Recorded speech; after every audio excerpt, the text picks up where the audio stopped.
Muitas pessoas dizem, mesmo que Deus exista, como eu posso saber qualquer coisa sobre ele? Por sorte, nós cristãos não temos que descobrir tudo por conta própria, porque a gente acredita que Deus se revelou a nós.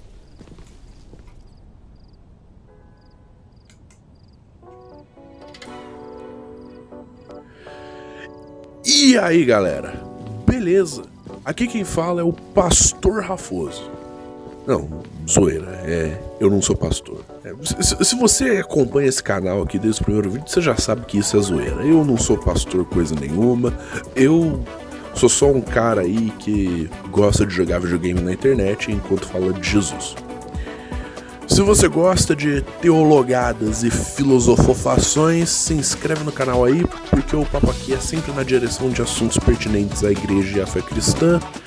Eu largo essa gameplay de fundo aí pra vocês terem algo mais interessante pra ver do que a minha cara, mas o conteúdo apresentado visualmente aqui serve unicamente o propósito de encheção de linguiça. Se vocês quiserem dar play nisso aqui e deixar rodando enquanto faz outra coisa, é nóis também. Esse vídeo aqui é mais um episódio da série Básico do Básico, onde eu explico os pontos mais centrais do cristianismo sem me limitar ao ponto de vista de uma denominação em específico. A ideia aqui é que tudo que for dito durante essa série possa ser confirmado por qualquer pessoa de qualquer igreja. Hoje a gente vai falar especificamente sobre a Bíblia. O que os cristãos acreditam que a Bíblia é. Vamos começar falando sobre o que a Bíblia não é. A gente não acredita que a Bíblia é o único jeito de você saber sobre Deus. A própria Bíblia diz isso. Em Romanos 1, a Bíblia diz que tem coisas sobre Deus que a gente consegue saber simplesmente observando a natureza. Eu acho que dá para argumentar se baseando só em lógica que Deus existe. É mais ou menos isso que a gente tenta fazer no primeiro vídeo dessa série. E os filósofos da Grécia Antiga, como Platão e Aristóteles, conseguiram argumentar que Deus existe só usando a lógica e a razão.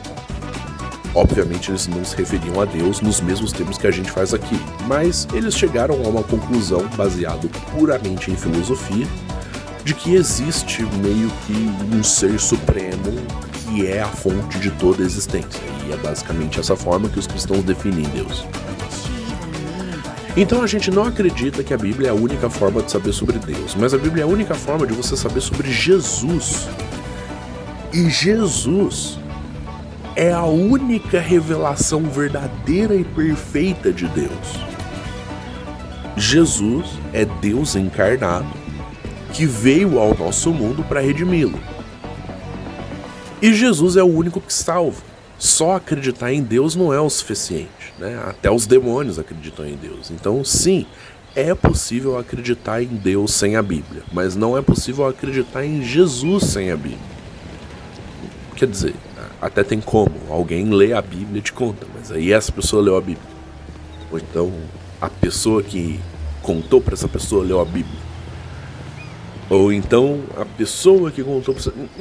Enfim, vocês já pegaram a ideia, né? A gente vai começar aí uma regressão infinita até chegar na Bíblia. Enfim. Basicamente, a Bíblia é inteira sobre Jesus. A Bíblia não é simplesmente uma enciclopédia de coisas que são verdades sobre Deus. Embora tudo que está nela é sim verdade, porque ela é a palavra de Deus, né? Ela é a palavra de Deus nas palavras dos homens. Mas o grande ponto da Bíblia é nos ensinar sobre Jesus. Porque a Bíblia é uma grande narrativa, né? Uma grande história, e Jesus é o personagem principal dessa história. Mas Jesus é o Senhor do mundo. Então a história dele também vai ser a história do nosso mundo. A Bíblia diz em Colossenses 1 que o mundo todo foi criado por meio de Jesus e para Jesus. E aí, Algumas pessoas leem a Bíblia hoje e agem como se elas fossem os personagens principais, como se a Bíblia fosse alguma espécie de livro de autoajuda, mas sinto muito te avisar, você não é o personagem principal da Bíblia. Jesus é o personagem principal da Bíblia. Ah, mas Rafão, só existem referências diretas a Jesus no Novo Testamento. Sim, você está corretíssimo. Mas a gente acredita que o Velho Testamento todo aponta para Jesus. Tudo é parte da mesma história. Essa história começa com a criação do mundo, certo? Os primeiros versos são Deus criando o mundo. E aí a humanidade, que é a melhor criação de Deus, o pináculo da criação de Deus, a humanidade se rebela contra Deus e perde o direito à vida eterna. A humanidade cai em pecado e maldade, mas desde o comecinho Deus já tinha um longo plano para salvar a humanidade. E esse plano culmina em Deus literalmente entrando no mundo por meio de Jesus Cristo. Em Jesus Cristo, a segunda pessoa da Trindade assume uma natureza humana, né? Ela encarna, certo? Para redimir o mundo. E como ele fez isso? Morrendo na cruz pelos pecados do mundo, ressuscitando dos mortos, derrotando assim o pecado e a morte. Aí depois ele ascende ao paraíso e em algum momento ele vai voltar para restaurar o mundo e consertar tudo que tem de errado por aqui. Então a gente acredita que vai haver uma grande restauração do mundo e que todo o pecado e toda a maldade do mundo vão ser destruídos. Essa é uma sinopse extremamente básica, brutalmente simplificada do que é a narrativa bíblica. E sim, a Bíblia é exatamente isso, uma história que tem o poder de transformar a nossa vida a partir do momento que a gente se enxerga fazendo parte dessa história. Uma das coisas que me convenceu que a Bíblia é verdade é o fato de que ela é uma narrativa consistente, apesar do fato dela ter sido escrita ao longo de mais ou menos 1500 anos, em múltiplos continentes, por uns 100 autores, talvez até mais, porque às vezes tem livro que foi escrito por mais de uma pessoa, e aí, sei lá, pega por exemplo Star Wars. Star Wars é uma história que vem sendo escrita ao longo dos últimos 40 ou 50 anos por basicamente uma corporação, que é a Lucasfilm, e não existe consistência no universo de Star Wars. Mas Rafão, também depois dessa última trilogia aí tem que esculachar, né? Não, irmão, a própria trilogia original já não se sustenta. Viado, eu tenho certeza que o George Lucas não pensou no Luke e na Leia sendo irmãos desde o começo. Senão a gente não teria aquela cena no Império Contra-Ataca que se torna super problemática depois dessa revelação. Eu não tenho nem certeza se quando ele escreveu o primeiro filme ele já tinha pensado nesse lance do Darth Vader ser o pai do Luke e... sei lá, as prequels que vieram depois só servem pra estragar o que já tava ruim, né? Sei lá, você assiste a trilogia original e você pensa que os Jedi são um grupo super seleto, tipo uma sociedade secreta, assim, de ninjas mágicos que vão passando conhecimento para pouquíssimas pessoas. Chega lá, um puta troço gigante, né? O Templo Jedi, um monte de Jedi. Também tem aquela parada de midi-chlorian que ninguém se importava, ninguém pediu essa explicação. Enfim, esse não é um vídeo sobre Star Wars, mas o meu ponto é que Star Wars, sendo uma história de 50 anos, não é nem um pouco consistente como narrativa, enquanto que a Bíblia, que foi escrita ao longo de 1500 anos, é uma história consistente. O objetivo desse vídeo não é te contar a história da Bíblia inteira. Se é nisso que você está interessado, vai ler a Bíblia. O objetivo desse vídeo é dizer para você o que a Bíblia é, sobre o que a Bíblia é, dar uma sinopse extremamente básica e brutalmente simplificada.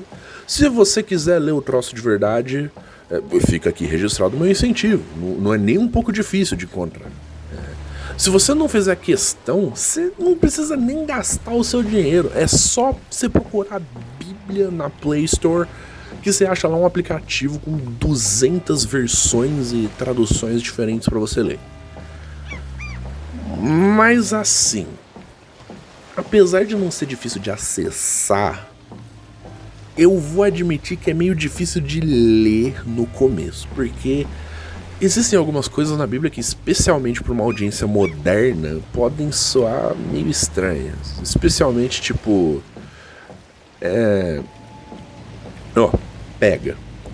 Hoje em dia, a gente vive baixo a suposição de que todas as pessoas deveriam ser livres e ter os seus direitos individuais.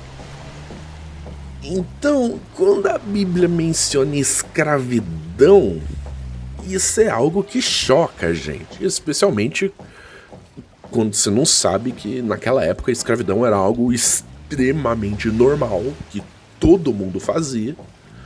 Então, os autores tiveram que acomodar isso de alguma forma. Então, assim, a gente não pode querer ler a Bíblia que foi escrita lá atrás com a cabeça de hoje. A gente tem que entender que o nosso contexto cultural é extremamente limitado, né? Então a gente não pode ler a Bíblia de forma anacrônica, né? Naquela época a sociedade tinha os seus problemas, a Bíblia tinha que lidar com eles. Da mesma forma como a nossa sociedade hoje tem problemas, e a Bíblia oferece recursos para lidar com eles também. Bom, como eu disse antes, tudo que está na Bíblia é verdade. Mas isso não significa que cada detalhezinho nela deva ser interpretado de forma literal. Agora, calma lá, que tem gente que diz que não interpreta a Bíblia de forma literal, e o que essas pessoas querem dizer na verdade é que elas não acreditam na Bíblia. Não é isso que eu estou dizendo aqui. Tudo que está na Bíblia é verdade. Mas isso não significa que todo detalhe seja literal. Por exemplo, a gente não acredita que Satanás é literalmente um dragão. E ninguém, nem as pessoas que dizem interpretar a Bíblia de forma literal, interpretam todos os detalhes de forma literal. Não é incomum eu topar com batistas que batem no peito para falar: eu tomo a Bíblia de forma literal. Aí eu pergunto: beleza, mano, quando Jesus disse isto é o meu corpo, se referindo na Santa Ceia, eu interpreto isso de forma literal, mas a maioria dos batistas vai dizer que a ceia é só um símbolo. E aí isso gera umas situações bem engraçadas. Que nem na vez que um amigo meu que é batista disse que interpretava a Bíblia inteira de forma literal, e aí eu cheguei com essa, né? E ele falou: não, só porque é literal não quer dizer que não possa ser metafórico. Eu falei: véi, literalmente não tem como algo ser literal se for metafórico. Enfim, o cara viajou, mas meu ponto é: ninguém toma a Bíblia 100% literalmente. Tem coisas que a gente precisa interpretar de forma literal. Depende do gênero, né? O gênero textual mesmo, né? Algumas coisas na Bíblia são em gênero mais de relato histórico, assim, como, por exemplo, os livros históricos do Antigo Testamento ou os evangelhos, né?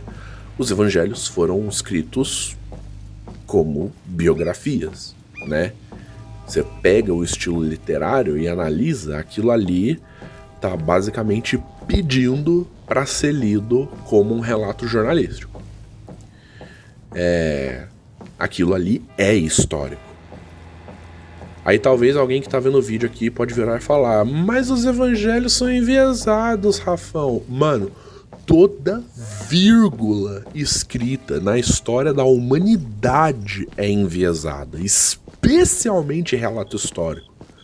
Mas independente disso, esse tipo de texto deve ser interpretado como relato histórico, né? Os 4 evangelhos, Mateus, Marcos, Lucas e João, né? Nada do que tá ali é metafórico.